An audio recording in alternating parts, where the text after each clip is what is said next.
നമസ്കാരം ഫ്രണ്ട്സ്, എല്ലാവർക്കും റീസാർട്ട് P S സിയുടെ മറ്റൊരു ക്ലാസ്സിലേക്ക് സ്വാഗതം. ഇന്നത്തെ ന്യൂസ് പേപ്പറിൽ തന്നിട്ടുള്ള കുറച്ച് കറണ്ട് അഫെയർ ചോദ്യങ്ങളാണ് നമ്മൾ ഡിസ്കസ് ചെയ്യുന്നത്. അപ്പോൾ വളരെ പ്രധാനപ്പെട്ട ചോദ്യങ്ങളാണ്. ക്ലാസ് മുഴുവനായിട്ടും കേൾക്കാൻ ശ്രമിക്കുക, നോട്ടുകൾ തയ്യാറാക്കി തന്നെ പഠിക്കുക.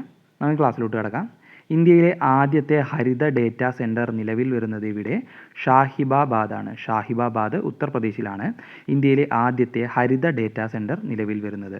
ദെൻ ഇന്ത്യയിലെ ആദ്യത്തെ സമ്പൂർണ്ണ അതിദരിദ്ര വിമുക്ത ജില്ല കോട്ടയമാണ്. ഇന്ത്യയിലെ ആദ്യത്തെ സമ്പൂർണ്ണ അതിദരിദ്ര വിമുക്ത ജില്ല Kottayam. Then national turmeric board ആസ്ഥാന മന്ദിരം ഉദ്ഘാടനം ചെയ്തത് എവിടെയാണ്? നിസാമാബാദാണ്. തെലങ്കാനയിലെ നിസാമാബാദിലാണ് നാഷണൽ ടെർമറിക് ബോർഡ് ആസ്ഥാന മന്ദിരം ഉദ്ഘാടനം ചെയ്തത്. ദെൻ 2025 നാറ്റോ ഉച്ചകോടിയുടെ വേദി ഹേഗാണ്. നെതർലാൻഡ്സിലെ ഹേഗിലാണ് നാറ്റോ ഉച്ചകോടി നടക്കുന്നത്. Then 1949 April 4 north Atlantic treaty organisation എന്ന നാറ്റോ സ്ഥാപിതമായത്. അപ്പോൾ നാറ്റോയുടെ ഫുൾ ഫോം ഒന്ന് നോക്കി വയ്ക്കുക, north Atlantic treaty organisation. Then അടുത്തത്, ഇറാൻ്റെ 3 ആണവ കേന്ദ്രങ്ങൾ ആക്രമിച്ച US സൈനിക നടപടിയുടെ പേര്. ഇറാൻ്റെ 3 ആണവ കേന്ദ്രങ്ങൾ ആക്രമിച്ച US സൈനിക നടപടിയുടെ പേര് ഓപ്പറേഷൻ നൈറ്റ് ഹാമർ എന്നാണ്. Operation night hammer. Fordow, Natanz, Isfahan എന്നീ ആണവ കേന്ദ്രങ്ങൾ ആക്രമിച്ചു. അപ്പോൾ ഫോർദോ, നദാൻസ്, ദെൻ ഇസ്ഫഹാൻ എന്നീ ആണവ കേന്ദ്രങ്ങൾ ആക്രമിച്ചുകൊണ്ട് ഇറാനെതിരെ നടത്തിയ ആണവ കേന്ദ്രങ്ങൾ ആക്രമിച്ചുകൊണ്ട് നടത്തിയ സൈനിക ഓപ്പറേഷനാണ് ഓപ്പറേഷൻ നൈറ്റ് ഹാമർ എന്നത്. ദെൻ ബെർലിൻ ഓപ്പൺ ടെന്നീസ് കിരീടം നേടിയത് മർക്കേറ്റ വോൺഡ്രോസോവയാണ്. ദെൻ യാത്രക്കാരെ വഹിച്ചു പറന്ന ലോകത്തെ ആദ്യ വൈദ്യുത വിമാനം ഓൾ ഇലക്ട്രിക്, അതായത് മൊത്തത്തിൽ ഇലക്ട്രിക് ആയിട്ടുള്ള ആദ്യ വൈദ്യുത വിമാനം ബീറ്റ ടെക്നോളജീസിൻ്റെ അലിയ CX-300 എന്നതാണ്. 30 മിനിറ്റ് കൊണ്ട് 130 കിലോമീറ്റർ പറന്നു.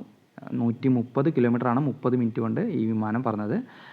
അലിയ CX-300 എന്നാണ് വിമാനത്തിൻ്റെ പേര്. ബീറ്റ ടെക്നോളജീസാണ് വികസിപ്പിച്ചെടുത്തത്. ദെൻ ആക്സിയം 4 ദൗത്യത്തിലൂടെ ആദ്യമായി അന്താരാഷ്ട്ര ബഹിരാകാശ നിലയത്തിലെത്തിയ ഇന്ത്യക്കാരൻ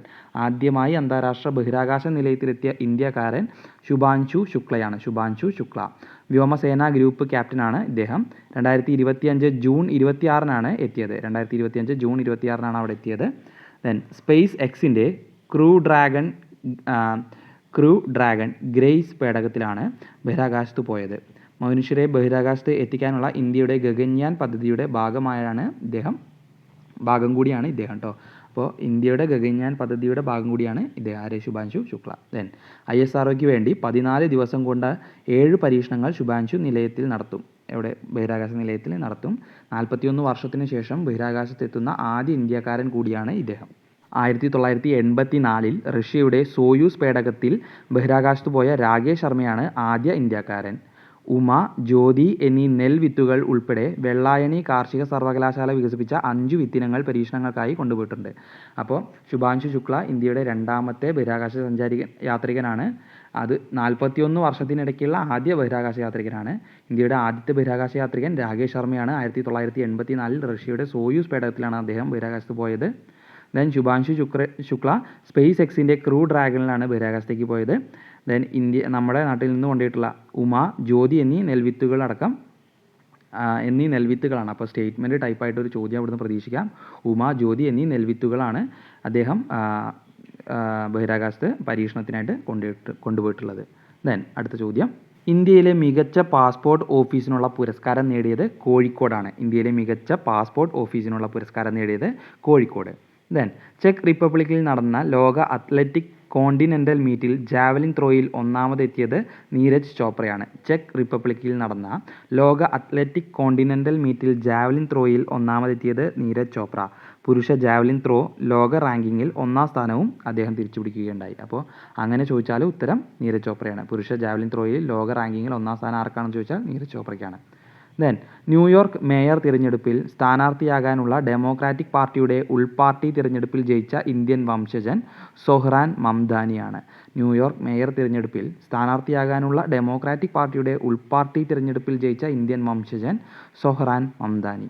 ദെൻ 2024 കേരള സാഹിത്യ അക്കാദമി അവാർഡിൽ അക്കാദമിയുടെ വിശിഷ്ടാംഗത്വം ലഭിച്ചത് ആർക്കൊക്കെ?